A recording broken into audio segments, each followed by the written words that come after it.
سلااو خوێندکارە جوانەکانی پۆلی یەکەم بیرتانەوانەی پێشوچیمان خوێن Unit 8 Lesson 1 page 58 Unity 8 توانای یەکەممان خوێن کە ڕێدینێک بوو چەند وشەیەکی تازە فێر بووین و ڕێدینەکەشمان خوێنەوە لەوانەی ئەمڕۆمانە گرامەرە خوێنین Class Book Unit 8 Lesson 2 page 59 Class Bookەکانتان وانەی دووەم لاپەڕە 59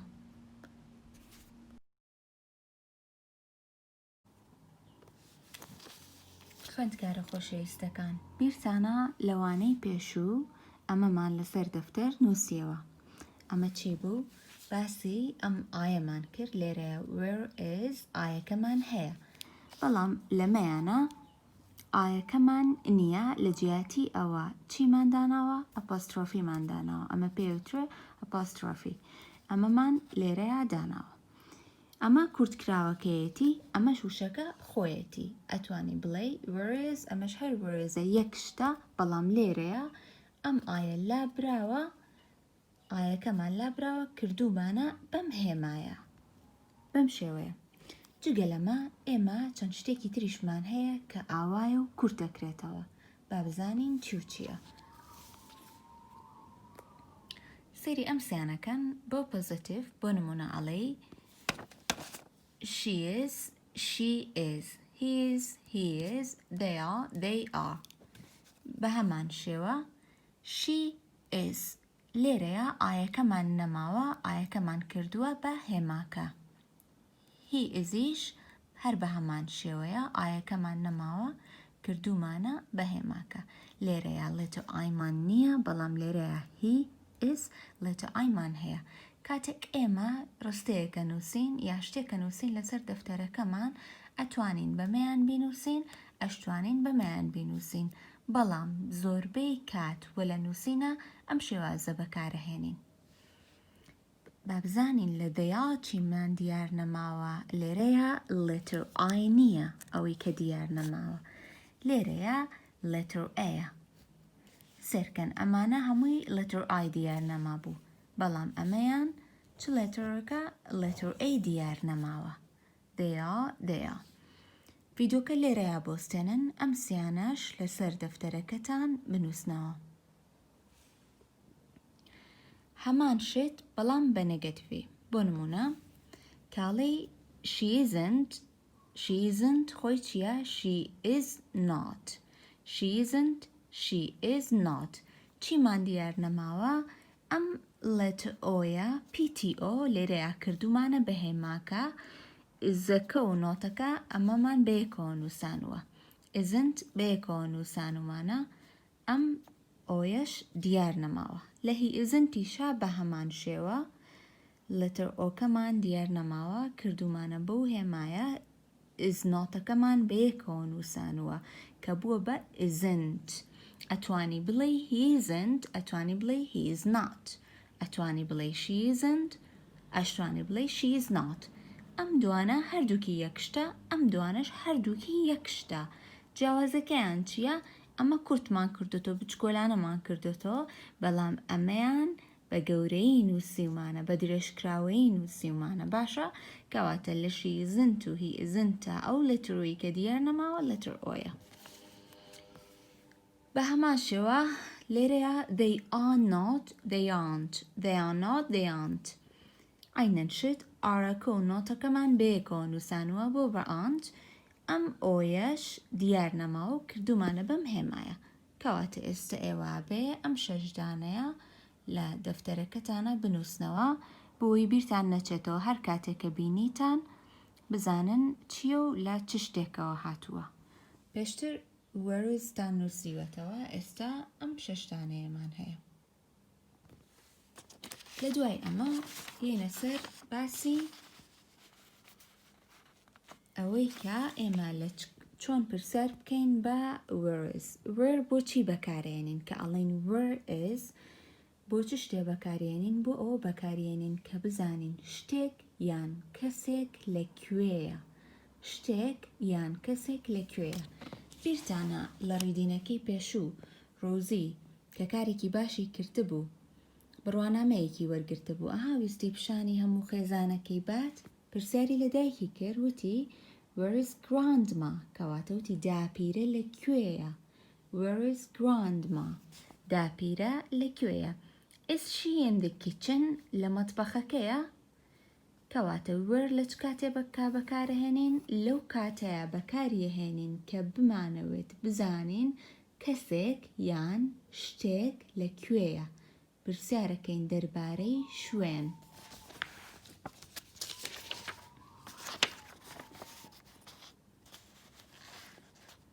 Where is grandma؟ grandma لەکوێیە؟ ئەگەر بڵێ ئایا لە مەتبەخەکەیە؟ Is she in the kitchen؟ ئایا لە مەتبەخەکەیە؟ نەخێرا مەتبەخەکە کەسی لێ نییە. هیچ کەسێکی لێ نییە. grandma لەکوێیە؟ ئەم ژوورە کوێیە؟ ژووری نان خواردن چیمان پێوت؟ dining room. کەواتاڵێ she is in the dining room. She is in the dining room. Where is grandma؟ Is she in the kitchen؟ لە مەتبەخەکەیە؟ No, she isn't. No, she isn't. She is in the dining room. One more time, جارێکی تر. Where is grandma؟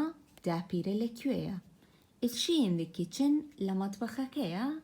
نەخێر کەسی لێ نییە کاتاڵی چی؟ No, she isn't. نەخێر لەوێ نییە.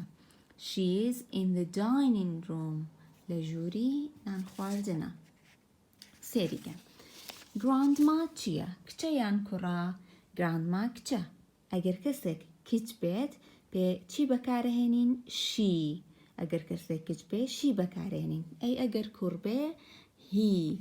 ئەی ئەگەر چەند کەسێک بێ مەسەلەن دوو کوڕ و کچێک دوو کوڕ و دوو کچ چەند خەڵکێکی زۆر چیان پێڵێن they. لە دوو کەس زیاتر لە دوو کەسەوە بۆ زیاتر چی بەکارهێنین؟ they. ئەگەر کچ بێت she. ئەگەر کوڕ بێت he. ئەگەر چەند کەسێک بن they. ئێوەش لە دەفتەرەکانتانە ڕسمی کچێک بکەن بنووسن she. ڕسمی کوڕێک بکەن بنووسن he. و ڕسمی چەند کەسێکی تر بکەن کە لە دوو کەس یان زیاتر بێ 2 3 4 بە دڵی خۆتان بنووسن they. من ڕسمەکە نازانم بە جوانی بیکەم وەکو ئێوە ڕسمی جوانجوانم بۆ بکەن و ئەمانم بۆ بنووسن باشە؟ ئەمەش دووەم هۆموەرکتانە. کەواتە یەکەم هۆموەرک چی بوو؟ نووسینی ئەم 6 ڕستەیە بوو. دووەم هۆموەرکتان ئەمەیە لەسەر دەفتەرەکەتان ئەم ڕسمە بۆ بکەن بنووسن he she they. کەواتە بۆچی لێرەیە شیمان بەکارهێنان کە ئەڵێن where is grandma داپیرە لەکوێیە کە جوابەی تۆڵێ she is in the dining room لە ژووری نان خواردنەکەی بۆچی شیمان بەکارهێنا؟ چونکە grandma کچە لەبەر ئەوە شیمان بەکارهێنا. ئەمان توانی بڵێن he is in the dining room؟ نەخێر لەبەرەوەی grandma کچە. ئەوە ئەگەر grandpa بوایە ئینجا ئەمان توانی بڵێن he. ئێستا باسی چەند کەسێکەکەین. چەند کەس لێرەیە؟ دادی لێیە باوکەکەی لێیە لەگەڵ بیڵی. دوو کەسی لێیە. ئەبێ چی بەکاربێنین؟ هەردووکیان کوڕن ئافەرم he. بەڵام لە کەسێک زیاترە کاتێک لە کەسێک زیاتر بێ ئەبێ چی بەکاربێنین؟ they. کاتێک لە کەسێک زیاتر بێ ئەبێ چی بەکاربێنین؟ they. ڕۆزی لە ڕوودینەکەیە وتی where are dad and billy؟ where are dad and billy؟ ئەی باوکم و بیلی لەکوێن؟ are they in the living room؟ are they in the living room؟ لە ژووری دانیشتنەکەن کەسی لێ نییە. no they aren't. no they aren't. ئەم ژوورە کوێیە؟ they are in the dining room too. ئەوانیش لە ژووری نان خواردنن. they are in the dining room too. ئەوانیش لە ژووری نان خواردنن. بۆچی لێرە theyمان بەکارهێنا؟ لەبەرەوەی کوڕەکە و باوکەکە چەند کەسن؟ دوو کەسن. بۆیە theyمان بەکارهێنا. ئەگەر یەک کەس بوایە هەر باوکەکە بوایە یان هەر کوڕەکە بوایە ئەمانوت he. بەڵام لەبەر ئەوەی کە دوو کەسن ئەڵێن they are in the dining room too. Are they in the living room? No, they aren't. Are they in the kitchen? No, they aren't.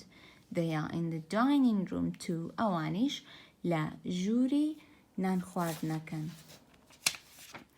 بە سەیری ئەم جیاوازیە بکەین کە پرسیارمان کرد دەربارەی شوێن بۆ grandma وتمان where is grandma بەڵام بۆ ئەم دوانە بۆ بلی و باوکی وتمان where are dad and billy لێرە وتمان where are لێرە وتمان where is بۆچی لەبەر ئەوەی grandma یەک کەسە dad و billy دوو کەسن کاتێککە دوو کەس بێ نابێ بڵێ where is dad and billy کاتێککە دوو کەس بێت یان زیاتر بێت ئەڵێ where are dad and billy where are بەکارەهێنین بەڵام کاتێک کە یەک کەس بێڵێ where is کەواتە هەموو کاتێک where are بەکارێنی کە لە دوو کەسەوە زیاتر بێ کەی where is بەکارێنی کە یەک کەس بێت where is تەنها لێک حاڵەتە بەکارێنین کە یەک کەس بێ بەڵام where are دوو کەس سێ کەس هەتا زیاتر بڕۆی هەر where are هەتاوەکو کۆتایی بەڵام where is تەنها بۆ یەک کەسە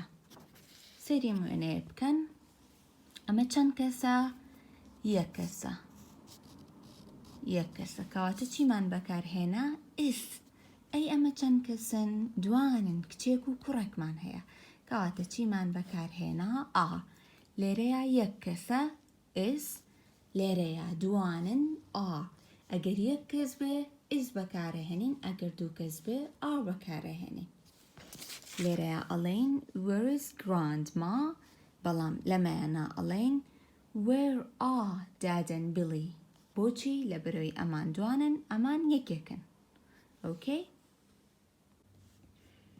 وانەی دووەمی گرامە lesson 2 page 59 لاپەڕە 59 لێرەیە ڕاهێنانێکمان هەیە ئەبێت ئێمە لەم بۆشاییانە یان بنووسین is یان بنووسین number 1 چەند کەسمان هەیە لەم ڕسمە یەک کەس کەواتاڵین is Billy in the bedroom ئایا بلی لە ژووری نووسنەکەیە ئەگەر لەوەیە هەبێ بڵێ yes he is ئەگەر لەوێ نیاڵێ چی no he isn't بلی لەوەیە کەواتاڵێ yes he is number 2 کەسی لێیە لەم ڕسمەیە نەخێر هیچ کەسێکی لێ نییە ئەی چی بەکاربێنین is یان are با بیخوێنینەوە mom and dad ئەمە یەکێک ئەمەش یەکێکی تر بە هەردووکیانەوە کۆیکەیتەوە چەند کەسەکە دوو کەسەکات کەواتە ناتوانین is بەکاربێنین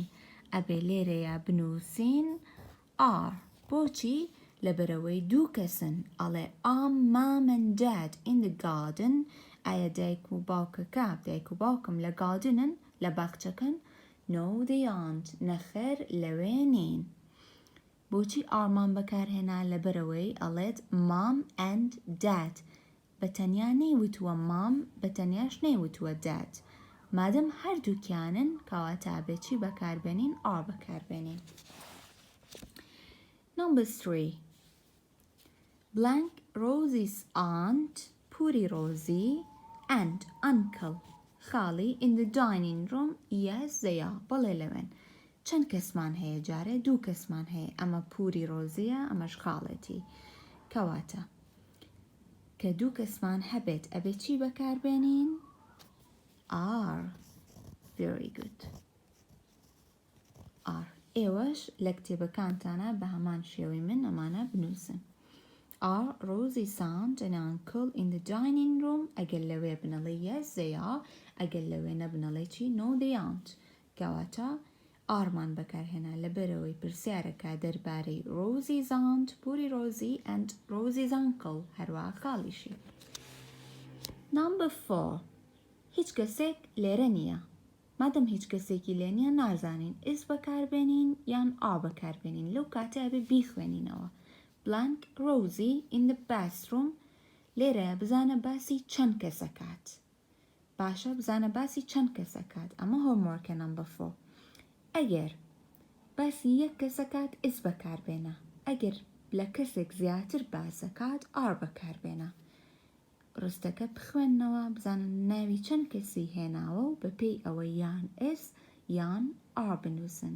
کەواتە ئەمەش یەکێکی ترە لە هۆموۆرکەکانتان. پۆلی یەکەم هۆموۆرکتان ئەمە بوو. دووەم هۆموۆرکتان ئەم ڕسمەیە she, he, they. سێم هۆموۆرکتان ئەم ڕسمەیە is, are. ئەی چوارەم چییە؟ ئەم نمبە فۆرەیە بەتەنیا is ئەنووسین یان are ئەنووسین. grammar friendەکەتان بکەنەوە. Unit 8 Grammar Friend Unit 8 page 40 Grammar friendەکەتان بکەنەوە. Unity 8 لاپەڕە 40 ئەو شتانەی کە باسمان کرد لێرەیە جارێکی تر باسی یەکەینەوە بەڵام بە نمونەی ترەوە. داپیرە پرسیارەکات ئەڵێ Where are Jamie and Dave? Jamie و Dave لەکوێن؟ بۆچی داپیرە ئەڵێ Where are؟ بۆچی داپیرە ناڵێ Where is Jamie and Dave؟ ڕاستە ئەگەر بڵێن Where is Jamie and Dave؟ نەخێر. بۆچی؟ لەبەرەوەی Jamie و Dave دوو کەسن. کاتێک کە دوو کەسن ئەبێت بە are پرسیارکەین. Where are Jamie and Dave؟ ئەمیشەڵێت They are in the garden. ئەوان لە باخچەکەن. نەیوت he is in the garden, she is in the garden. لەبەر ئەوەی دوو کەسن Jamie و Dave دوو کەسن ئەڵێ they are in the garden. لەم ڕسمەی تریانە Where are grandma and grandpa? Grandma and grandpa داپیرە و باپیرە لەکوێن؟ پرسیارەکە دەربارەی دوو کەس. مادەم دوو کەسە وتوێتی Where are؟ لە جوابەکەی ئەڵێ They are in the living room. They are in the living room. بۆچی theyمان بەکارهێنا؟ چونکە دوو کەسن. سەیری مەکەن. Where are is a WH question. We can use it to ask the place or location of more than one person or thing. Where are بەکارەهێنین بۆ پرسیارکردن دەربارەی شوێنی کەسێک یان شتێک. باشە where are بەکارهێنین بۆ پرسیارکردن دەربارەی شوێنی کەسێک یان شتێک بەڵام ئەو کەسە یان ئەو شتە لە یەک دانە زیاتر بێ. واتە کاتێک where are بەکارهێنین کە دوو کەس بێ یان زیاتر بێ. ئەی لە چ کاتێکە where is بەکارهێنین کە یەک کەس بێ. where is لە کاتێکا بەکارهێنین one person or thing یەک کەس یان یەک شت بێ. باشە بەڵام where are کە دوو کەس بێ. where is ئەمە کورتکراوەکەیەتی. دوای ئەوە ئەم ڕاهێنانەمان هەیە کە ئەڵێت write where is or where are and the place. یان بنووسە where is لەم بۆشاییانە یان بنووسە where are و شوێنەکەش بنووسە. کاتێکە نووسین where is کە یەک کەسمان هەبێ، کاتێکە نووسین where are کە لە کەسێک زیاترمان هەبێ. با سەیری ئەم ڕسمە بکەین. ئالیسن لە بێدروومە لە ژووری نووستنە. ئەم دوانە لە باتھڕوومن. مام لە کیچنە، گراما و گرامپاش لە هۆڵەکەن. باشە جەیمی و دەیڤ لە باتھڕوومن، ئالیسن لە بێدروومە، مام لە کیچنە، گراما و گرامپا لە هۆڵەکەن. با سەیری پرسیارەکان بکەین. Number 1 Where is Alison? Alison لەکوێیە؟ ئەڵێ where is Alison. مادەم یەک کەسە where is بەکارهێناوە. جوابی یاوەتەوەڵێت She is in her bedroom. لە ژووری نووسنەکەیەتی. She is in her bedroom. بۆچی نەیوتووە he is یا بڵێ they are؟ لەبەرەوەی یەک کەسە و کچە کە کچمان هەبوو شی بەکارهێنین. Number 2 blank Jamie and Dave. Jamie و Dave چەند کەسن؟ دوو کەسن. لەکوێن؟ لە باتھڕوومن. کاتێک کە لە کەسێک زیاتر بوو ئەبێت بڵێن where is یا بڵێن where are. کاتێک کە لە کەسێک زیاتر بێ بێت چی بڵێن کە دوو کەس بوو؟ ئێوە جوابەکەین پێ بڵێن. ئافرین ئەبێ بڵێن where are. Where are Jamie and Dave? They are in the لەکوێن؟ لە باتھڕوومن. They are in the bathroom. They are in the bathroom. Number 3 پرسیارەکە دەربارەی مام. ئەڵێ دایکم لەکوێیە چەند کەسە مام یەک دانەیە خۆی بەتەنیا لە مەتبەخەکەیە کەواتە بێ بڵێ where is یا ئەڵێ where are ئەڵێیت where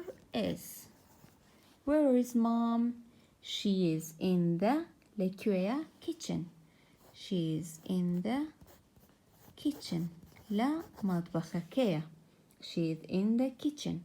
Number 4 blank grandma and grandpa دوو کەسن ئەڵێ داپیرە و باپیرە لەکوێن مادەم دوو کەسن ئەبێ بڵین where is یان where are بێ بڵین where are where grandma and grandpa they are in the hall لا هۆڵەکەن هەنووسین hall they are in the hall بەم شێوەیە where are Jamie and Dave they are in the bathroom where is mom she is in the kitchen where are grandma and grandpa they are in the hall.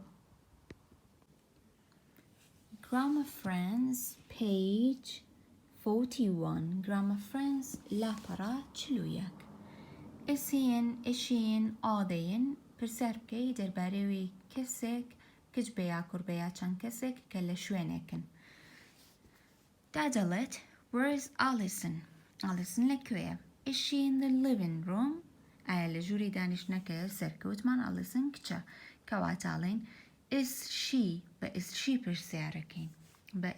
پرسیارەکەین ئەڵێن is she in the living room مادەم لەوەیە لە ژووری دانیشتنە ئەڵێ yes she is ئەگەر پرسیار بکەی دەربارەی چەند کەسێک کچێک نابەتەنیا کوڕێکیش نابەتەنیا چەند کەسێک ئەڵێ where are Jamie and Dave are they in the bedroom ئەوان لە bedroomن are they in the bedroom no they aren't لێرەیە وتمان is she in the living room بەڵام لێرەیە مادەم دوو کەسن ئەڵێن are they in the bedroom okay ئێمە is she in the bedroom is he in the bedroom are they in the bedroom ئەم شتانە is she is he are they بەکارەهێنین بۆ ئەوەی پرسیار بکەین دەربارەی شوێنی کەسێکیان شتێک بەڵام ئەو شوێنەی کە ئێمە بەلامانەوە ئەو کەسە لەوەیە بۆ نمونە لێرەیە ئەمەڵێت where is Alison is she in the living room Alison لەکوێیە لە ژووری دانیشتنەکەیە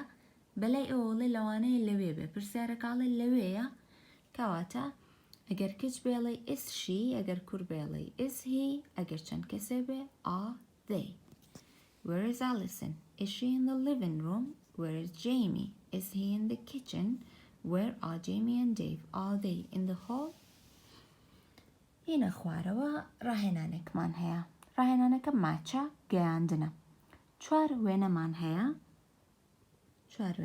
هەیە و چوار جوابیشمان هەیە وێنەکان جوان سێرەکەین پرسیارەکە خوێنینەوە و وەڵامەکەی دەستنیشانەکەین و ئەیگەێنین بە یەکتر number 1 ئەڵێت are they in the hall ئەوان لە هۆڵەکەن yes they are بەڵێ لە هۆڵەکەن ئەها ڕسمی هۆڵەکە چۆنە لێرەشە هەر لەوێن ئەوە قادر مەکانە بەس لێرە دیار نەماوە دەرگاکە لە بینیانە لێرەش ئاینەن شت کەواتاڵێ are they in the hall مادەم دوو کەسن و توێتی are they بە are they پرسیاری کردووە yes they are number 2 is he in the living room یەک کەسە و کوڕیشە کەواتاڵێ is he in the living room لە ژووری دانیشتنەکەیە سەرکەن بزانن ئەمە living roomە منەتوانم دار ببینم و گژوگیاش ببینم نەخێر لە گادنە ئەگەر بڵێ نەخێر لەوێ نییە ئەڵێ چی ئەڵێ yes he is یا ئەڵێ no he isn't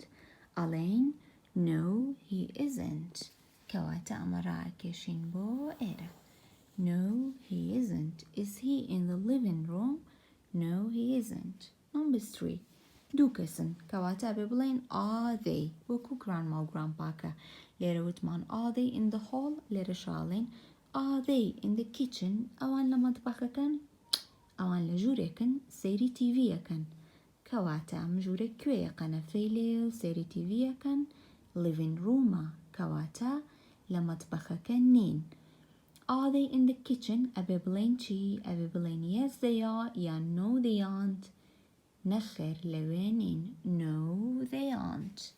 كواتر رأيكيشين بو إيرا. No, they aren't. Number 4. Is he in the bathroom? لباثروم كيا؟ عادست يشوا بلى لباثروم كواتاليشي. Yes, he is. Yes, he is. بمشي ويا أمره هنا نشمان حلكر. Grammar friend, page 42. لا براج لدوي. Grammar friend, number 3. Look and write. الله يصير كوبنوسة. سرتا لراتي من هي أموشانا من هي. أبت أمانة بكاربينين لكوا أليرا. بصير رسمك بكين. أليسن لبدروما. bathroom كسيلينيا. بدرومان كسيلينيا. living room كسيلينيا. دات لهولكيا. مام لكيتشنا. grandma و grandpa لكوين لغاردنن. أي جيمي لكويا لقال ديفا لا غاردنن. أوانيش لباختكن. أم شوارة لباختكن. باسيري برسارة كان كين. أبي كاتي برسارة كان أخوانينو. بقرينو بورسمك إنجا جواب بينو. Number 1. برسارة كادر باري أم دو كرة. ألي are they in the garden؟ بالي لوين أقل لوين بناليتي. Yes, they are. بو مام برسارة مام كتا يان كرة كتا كواتابي چی بو هالبجيرين أبي بلين is she يان بلين is he. Is she or is he؟ كام يان أقر كتبه أبي بلين is she.